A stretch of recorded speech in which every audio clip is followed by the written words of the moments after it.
Perhatian, PDKT Online akan dimulai beberapa saat lagi. Mari siapkan hati kita untuk memuji dan menyembah Tuhan.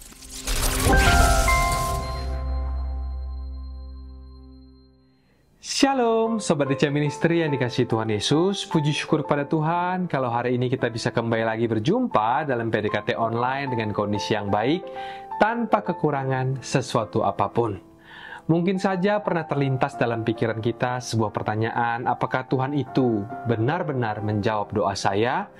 Atau mengapa saya harus berdoa kalau toh semuanya bakal sama-sama saja alias tidak berubah? Nah, pikiran-pikiran seperti inilah yang seringkali menjadi penghalang terbesar di dalam membangun hubungan yang lebih dekat dengan Tuhan. Tidak jarang keraguan seperti itu yang membuat kita merasa seolah-olah doa itu hanyalah sekedar kata-kata yang tanpa arah dan tanpa jawaban.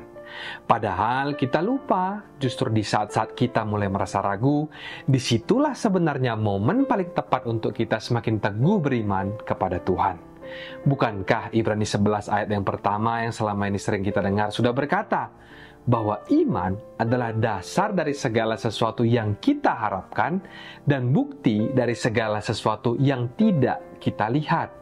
Itulah sebabnya hari ini saya rindu untuk membagikan sebuah firman Tuhan tentang kisah dua orang buta yang diambil dari Matius 20 ayat yang ke-29 sampai 34. Dari cerita ini kita akan sama-sama melihat bagaimana seruan iman yang tulus dan penuh keyakinan itu bisa menggerakkan hati Tuhan dan menggerakkan kuasanya. Bahkan ketika dunia mencoba untuk membungkamnya, iman yang teguh itu akan selalu menemukan jalan untuk menjangkau Tuhan. Namun seperti biasanya sebelum kita melanjutkan pembahasan sharing firman Tuhan pada hari ini, mari kita terlebih dahulu bersatu di dalam doa. Bapa yang baik, kembali kami datang ke hadirat mengucap syukur buat kasih dan anugerah-Mu selalu baru bagi kami. Tuhan, kami rindu belajar lebih dalam tentang-Mu. Bukalah hati dan pikiran kami agar kami tidak hanya mendengar firman ini, tetapi bisa memahami juga melakukannya dalam kehidupan kami. Kami serahkan waktu ini sepenuhnya ke dalam tangan-Mu. Berkatilah setiap kata maupun kalimat yang disampaikan. Biarkan firman-Mu berbicara langsung ke dalam hati kami dan menjadi jawaban bagi setiap kami yang haus dan lapar akan Engkau. Sembunyikan hamba di balik salib-Mu. Di dalam nama Tuhan Yesus, mari kita yang percaya dan berdoa bersama kita katakan, Amin. Shalom, menyapa kembali Bapak Ibu, Saudara-saudariku, Sobat DC Ministry dimanapun berada. Sharing pada hari ini saya berjudul Seruan Iman yang Menggerakkan Hati Tuhan. Mari saya ajak kita untuk langsung buka Alkitab kita dari Injil Matius pasal yang ke-20 ayat yang ke-29 sampai 34. Kita akan baca terlebih dahulu seluruh ayatnya, lalu nanti kemudian kita akan bahas ayatnya satu demi satu. Dimulai dari ayat 29, Yesus menyembuhkan dua orang buta. Dan ketika Yesus dan murid-muridnya keluar dari Yeriko, orang banyak berbondong-bondong mengikuti Dia. Ada dua orang buta yang duduk di pinggir jalan, mendengar bahwa Yesus lewat. Lalu mereka berseru, "Tuhan, Anak Daud, kasihanilah kami."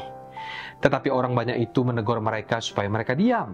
Namun mereka makin keras berseru katanya, "Tuhan, Anak Daud, kasihanilah kami." Lalu Yesus berhenti dan memanggil mereka di ayat 32. Ia berkata, "Apa yang kamu kehendaki supaya aku perbuat bagimu?" Jawab mereka, "Tuhan, supaya mata kami dapat melihat." Lalu di ayat yang terakhir ayat 34 dikatakan, "Maka tergeraklah hati Yesus oleh belas kasihan. Lalu ia menjamah mata mereka, dan seketika itu juga mereka melihat lalu mengikuti Dia." Kembali ke ayat 29 tadi dikatakan kalau Yesus dan murid-muridnya keluar dari Yeriko. Yeriko sendiri bukanlah sekedar kota biasa, karena kota ini dikenal sebagai kota palem, yang letaknya ada di sebelah selatan Israel dan tidak jauh dari Yerusalem. Saya rasa kita semua pasti familiar jika diingatkan cerita tentang tembok Jericho yang runtuh secara fenomenal. Di saat Tuhan memerintahkan bangsa Israel untuk mengelilinginya sekali sehari selama 6 hari dan 7 kali pada hari ke-7. Lalu setelah itu mereka meniup sangkakala dan berseru dengan suara keras, lalu runtuhlah tembok Yeriko tersebut. Tapi di cerita kali ini Yesus dan para murid-murid sedang meninggalkan Yeriko bersama dengan orang banyak yang berbondong-bondong mengikuti dia. Tentu saja saat itu Yesus tidak sekedar berjalan tanpa tujuan. Karena Yesus kala itu sedang menuju Yerusalem hendak menggenapi misi utamanya, yaitu mati di kayu salib untuk menebus dosa dunia. Jadi bisa dikatakan kalau perjalanan kali ini adalah perjalanan menuju penderitaan, sekaligus juga adalah perjalanan menuju kemenangan yang terbesar di dalam sejarah manusia. Tetapi orang-orang banyak yang berbondong-bondong mengikuti Yesus pada saat itu sama sekali tidak mengerti maksud dan tujuan daripada perjalanan ini. Mungkin saja mereka hanya penasaran dengan mujizat berikutnya yang akan Yesus lakukan di Yerusalem. Atau bahkan ada juga dari mereka yang mungkin hanya sekedar cuma ikut-ikutan karena terbawa suasana. Tidak seorang pun dari mereka yang menyadari bahwa Yesus kala itu sedang berjalan menuju penderitaan dan kematiannya di kayu salib. Dikala orang banyak melihat perjalanan ini sebagai sesuatu yang spektakuler, sementara Yesus melihatnya sebagai perjalanan untuk menggenapi rencana keselamatan Allah bagi dunia. Lalu kita lanjut baca di ayat yang ke-30 dikatakan, ada dua orang buta yang duduk di pinggir jalan, mendengar bahwa Yesus lewat. Lalu mereka berseru, "Tuhan, Anak Daud, kasihanilah kami." Nah, di sini akan mulai kita bahas lakon dalam cerita kali ini. Tadi disebutkan bahwa di tengah keramaian itu ada dua orang buta yang duduk di pinggir jalan. Karena matanya buta, tentu saja mereka tidak bisa melihat Yesus secara fisik. Tetapi mereka bisa mendengar kalau Yesus sedang lewat. Dan di saat itu juga ada sesuatu di dalam hati mereka yang mendorong mereka untuk berseru, seolah-olah mereka tidak mau ketinggalan ataupun menunda-nunda sampai Yesus mendekat. Dengan spontan mereka berdua langsung berseru dengan suara yang keras, "Tuhan, Anak Daud, kasihanilah kami." Sebuah seruan yang bukan sekedar panggilan biasa, tetapi merupakan sebuah seruan iman. Karena mereka menyebut Yesus sebagai Anak Daud, sebuah gelar yang menyatakan bahwa mereka berdua ini percaya kalau Yesus adalah Mesias. Di saat orang banyak masih pada ragu, bahkan para muridnya sendiri pun masih ada yang belum sepenuhnya memahami apa tujuan kedatangannya, tetapi kedua orang buta ini punya kepekaan iman dan pengenalan yang lebih mendalam akan siapa Yesus sebenarnya. Sudah menjadi hal biasa atau lumrah ketika ada orang yang mengalami penderitaan ataupun menghadapi kesulitan, orang itu akan mencari orang lain yang senasib untuk berbagi beban dan saling menguatkan. Namun kita juga tahu kalau tidak semua yang namanya bentuk dukungan itu selalu sehat. Ada kalanya benar-benar saling menguatkan, tetapi ada kalanya juga yang justru saling melemahkan. Bahkan tidak jarang orang yang hidup dalam penderitaan itu justru pada akhirnya terjebak dalam rasa kasihan terhadap dirinya sendiri. Namun tidaklah demikian halnya pada kedua orang buta ini. Mereka berdua tidak membiarkan satu sama lain tenggelam di dalam kesedihan. Sebaliknya, mereka berdua saling menguatkan di dalam iman. Seperti yang tadi dikatakan saat Yesus lewat, mereka langsung berseru bersama-sama secara spontan dengan satu suara, memanggil Yesus dengan penuh keyakinan tanpa janjian dulu sebelumnya.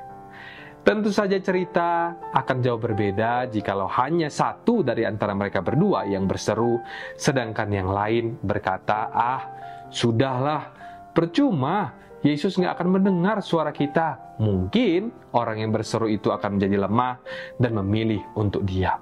Tetapi karena mereka berdua memiliki iman yang sama, mereka jadinya bisa saling menguatkan untuk tidak menyerah dan terus berseru. Inilah yang dinamakan kekuatan doa bersama. Firman Tuhan dalam Amsal 27 ayat ke-17 berkata, "Besi menajamkan besi, orang beriman menajamkan sesamanya." Ketika kita merasa lemah, carilah orang-orang yang akan mendorong kita untuk beriman. Sebab kalau kita bersama, maka kita akan lebih kuat dalam menghadapi tantangan hidup ini. Namun di ayat 31a dikatakan, tetapi orang banyak itu menegur mereka supaya mereka diam. Seruan mereka tidak diterima dengan baik oleh orang banyak. Bukannya disambut dengan dukungan, malah justru ditegur dan disuruh diam. Seringkali dunia bersikap seperti ini ketika ada seseorang yang ingin mencari Tuhan dengan sungguh-sungguh. Pasti ada aja suara-suara yang mencoba untuk menghalangi. Bahkan mungkin juga ada di antara murid-murid Yesus yang kala itu juga ikut menyuruh mereka untuk diam. Tetapi dua orang buta ini tidak menyerah. Mereka tidak membiarkan tekanan yang datang dari sekitar mereka itu membungkam iman mereka. Malah di ayat 31b justru mereka berseru lagi lebih keras dikatakan, namun mereka makin keras berseru katanya, Tuhan anak Daud, kasihanilah kami. Dua orang buta ini menolak untuk diam, bahkan terkesan tidak peduli dengan apa kata orang, karena mereka tahu bahwa Yesus adalah satu-satunya harapan mereka. Tahukah saudara bahwa seringkali yang namanya iman itu tidak selalu bisa dipahami secara logika manusia? Karena iman juga bicara soal kepekaan, hadirat Tuhan, dan kesempatan yang Tuhan berikan kepada kita. Dari kisah ini kita bisa melihat kalau dua orang buta ini punya iman yang teguh kepada Tuhan. Mereka tidak mau menyia-nyiakan kesempatan yang ada di hadapan mereka.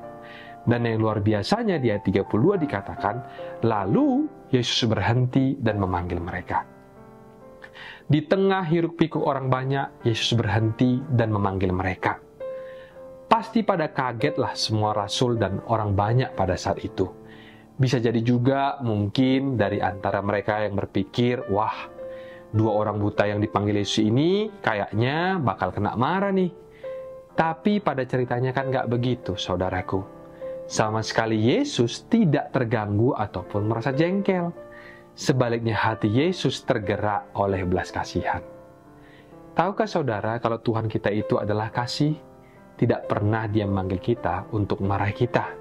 Kalaupun Dia menegur kita, itu iya, tetapi Dia selalu ingin menolong kita terlebih dahulu. Buktinya di kalimat berikutnya, Yesus berkata kepada mereka, apa yang kamu kehendaki supaya aku perbuat bagimu? Saya jadi teringat akan firman Tuhan yang ada dalam Matius 18 ayat ke-20 yang mengatakan, sebab di mana 2 atau 3 orang berkumpul dalam namaku, di situ aku ada di tengah-tengah mereka. Ketika dua orang buta ini berseru bersama-sama, berdoa bersama-sama, maka Yesus berhenti, lalu memperhatikan dan kemudian menjawab doa mereka. Dari sini kita jadi ngerti kalau yang namanya berseru bersama itu jauh lebih baik, jauh lebih powerful daripada kita berseru sendirian. Dan ketika kita berdoa, berseru bersama, niscaya Tuhan tidak hanya mendengar, tetapi juga akan menjawab doa-doa kita. Sekalipun ada dari kita yang merasa imannya kecil, tapi jikalau itu digabungkan dengan iman orang lain, akan menjadi sebuah kekuatan yang luar biasa. Maka dari itu jangan pernah kita meremehkan kuasa doa bersama. Jika satu orang itu berseru, itu kuat. Tapi jika dua orang berseru bersama, itu jauh lebih dahsyat. Ada amin, saudaraku? Ketika dua orang buta ini berseru kepada Tuhan, mereka tidak hanya meminta, tetapi juga percaya. Mereka tidak sekedar meneriakkan kata-kata kosong, tapi seruan mereka berisi iman dan pengakuan bahwa Yesus adalah Tuhan dan Mesias. Kita kembali kepada pertanyaan Yesus kepada mereka atau orang buta tadi, apa yang kamu hendaki aku perbuat bagimu? Tentu saja Yesus pasti tahu dan mengerti apa yang mereka butuhkan, sebab Dia adalah Tuhan yang Maha Tahu. Lantas mengapa di sini Yesus seolah masih bertanya kepada mereka? Bukankah Dia bisa saja langsung menyembuhkan mereka tanpa harus bertanya lebih dahulu kepada mereka? Nah, Yesus mengajak bicara mereka karena Yesus tidak ingin diperlakukan seperti mesin otomatis yang mengabulkan permintaan begitu saja. Yang Tuhan inginkan adalah membangun hubungan yang pribadi dengan kita. Pertanyaan Yesus di sini menunjukkan bahwa hubungan dengan Tuhan bukanlah hubungan yang transaksional, tetapi relasional. Tuhan ingin agar kita datang kepadanya bukan hanya dengan kebutuhan, tetapi dengan kesadaran bahwa kita membutuhkannya secara pribadi. Dua orang buta ini kan bisa saja datang kepada Yesus untuk meminta uang, karena mereka adalah pengemis. Tetapi yang mereka inginkan bukanlah sekedar rezeki untuk hari itu, melainkan pemulihan yang bisa diberikan oleh Tuhan. Dan dengan penuh keyakinan mereka menjawab Yesus di ayat 33, Tuhan, supaya mata kami dapat melihat. Mereka tahu bahwa Yesus bukanlah sekedar seorang guru atau nabi biasa, tapi dia adalah anak Daud, Mesias yang dijanjikan, dan hanya dialah yang bisa memberikan kepada mereka penglihatan. Setelah kejadian ini, atau tepatnya setelah Yesus naik ke surga, pada suatu hari Petrus dan Yohanes pergi ke bait Allah untuk berdoa. Ketika mereka berjalan melewati gerbang indah, mereka juga bertemu dengan seorang pengemis yang lumpuh sejak lahir. Setiap hari orang itu dibawa ke sana untuk meminta sedekah kepada orang-orang yang masuk ke dalam bait Allah. Ketika ia melihat Petrus dan Yohanes hendak masuk, pengemis ini berharap untuk mendapatkan uang dari mereka. Tapi Petrus menatapnya dan berkata, emas dan perak tidak ada padaku, tetapi apa yang kupunyai kuberikan kepadamu. Dalam nama Yesus Kristus, bangun dan berjalanlah. Seketika itu juga orang lumpuh itu melompat berdiri, berjalan, bahkan melompat-lompat dan memuji Tuhan. Saya ingin kita melihat kalau Tuhan begitu rindu berdialog dengan kita. Tahukah saudara, kalau doa itu adalah sebuah dialog atau percakapan kita dengan Allah yang Maha Tahu? Lalu mungkin ada yang bertanya demikian, kalau Tuhan sudah tahu segalanya, lantas mengapa kita masih harus berdoa? Atau kalau Tuhan sudah tahu segalanya, apa gunanya kita meminta kepada Tuhan? Disinilah banyak orang Kristen salah kaprah. Mereka pikir kalau Tuhan sudah tahu, berarti kita tidak perlu meminta. Padahal Yesus sendiri dalam Matius 7 ayat yang ke-7 mengajarkan kepada kita untuk meminta. Bukankah Yesus berkata, mintalah maka kamu akan menerima, carilah maka kamu akan mendapat, ketoklah maka pintu akan dibukakan bagimu. Ketika kita berdoa dan meminta kepada Tuhan, itu bukannya hanya permohonan kita yang naik ke surga, tetapi hati kita juga ikut terangkat kepadanya. Dan yang Tuhan targetkan itu adalah hati kita. Bukannya Tuhan itu mau jual mahal atau menuntut kita untuk penuhi syarat yang sulit atau gimana terlebih dahulu baru dia kasih mujizat. Bukan, saudaraku. Tetapi yang Tuhan inginkan ialah menjalin hubungan yang personal dengan kita. Sebab yang namanya mujizat itu sangat mudah bagi Tuhan. Tetapi hubungan yang erat dengan kita itulah yang paling berharga di mata Tuhan. Jadi saudaraku, jangan pernah ragu ya untuk meminta kepada Tuhan. Jangan dengarkan kalau ada desas-desus orang-orang yang berkata kalau berdoa itu tidak usah minta-minta. Jika ada yang berkata demikian, maka cukuplah katakan kepada mereka, mungkin imanmu sudah sempurna, tetapi imanku masih belum. Aku masih perlu untuk meminta kepada Tuhan. Sebab Yesus sendiri yang mengajarkan pada kita dalam doa Bapa kami untuk meminta. Berilah kami hari ini makanan kami yang secukupnya. Ampunilah kesalahan kami. Janganlah membawa kami ke dalam pencobaan, dan lepaskanlah kami dari orang yang jahat. Itu apa namanya kalau itu nggak minta, dan minta. Tapi doa kita juga tidak melulu hanya itu. Sebab dalam doa Bapa kami juga diajarkan untuk mengagungkan Tuhan. Bapa kami dalam surga, dikuduskanlah namamu. Di dalam doa Bapa kami juga kita diajarkan untuk belajar taat dan bersyukur muliakan Tuhan. Sebab Engkaulah yang mempunyai kerajaan, kuasa, dan kemuliaan sampai selama-lamanya. Jadi it's okay alias nggak apa-apa kalau kita itu minta kepada Tuhan, malah justru harus. Karena waktu kita minta kepada Tuhan, yang naik bukanlah hanya permohonan saja, tapi hati kita juga ikut naik kepadanya. Dari cerita ini kita juga bisa melihat bahwa ketika dua orang buta itu berseru kepada Tuhan, mereka tidak hanya meminta tapi mereka percaya. Dan di ayat yang terakhir, ayat 34, Yesus merespon seruan mereka dengan belas kasihan. Dikatakan di sana, maka tergeraklah hati Yesus oleh belas kasihan, lalu ia menjamah mata mereka, dan seketika itu juga mereka melihat. Namun kisah ini belum berakhir sampai di situ saja, sebab jika kita perhatikan lagi di bagian selanjutnya, di ayat 34b tertulis, lalu mereka mengikuti dia. Pertanyaannya, kemana mereka mengikuti Yesus? Yang pasti, mereka mengikuti Yesus ke Yerusalem, dan sangat mungkin mereka tetap bersama dia hingga perjalanan menuju Bukit Golgota, karena tidak lama setelah peristiwa ini, hanya dalam beberapa hari atau minggu kemudian, Yesus mengalami penderitaan dan disalibkan. Di tengah kerumunan orang banyak yang berteriak, "Salibkan dia! Salibkan dia!" Ada berbagai macam reaksi. Sebagian menolak Yesus, sebagian lagi menyesali apa yang terjadi, dan sebagian lagi justru semakin percaya kepadanya. Dan besar kemungkinan 2 orang buta yang telah disembuhkan itu juga ada di sana.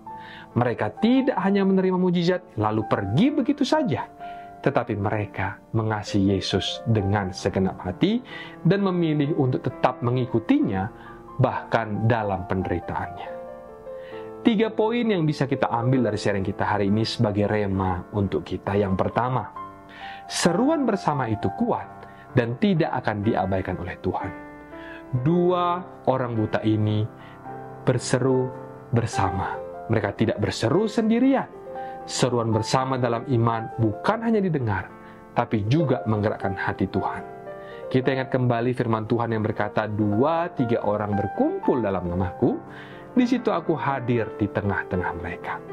Lalu poin berikutnya atau poin yang kedua, iman yang teguh itu tidak akan goyah sekalipun dunia berusaha membungkamnya. Ketika 2 orang buta ini berseru, orang banyak menyuruh mereka diam, tetapi mereka tidak menyerah, malah berseru lebih keras lagi ketika dunia mencoba membungkam iman mereka. Mereka semakin berseru kepada Tuhan, sebab Tuhan akan selalu mendengar dan menjawab seruan orang yang tidak menyerah di dalam imannya. Dan poin yang ketiga, sekaligus jadi poin yang terakhir dari sharing kita hari ini, iman sejati bukan hanya mencari mujizat, tetapi mengikuti Yesus sampai akhir. Pertanyaan Yesus kepada mereka, "Apa yang kamu kehendaki aku perbuat bagimu?" menunjukkan bahwa Tuhan menginginkan hubungan, bukan hanya sekedar memenuhi permintaan. Dan setelah mereka disembuhkan, kedua orang buta itu tidak pergi begitu saja, tapi mereka memilih untuk mengikuti Yesus. Saudaraku, mujizat bukanlah akhir perjalanan, tetapi awal dari perjalanan yang lebih dalam bersama dengan Tuhan.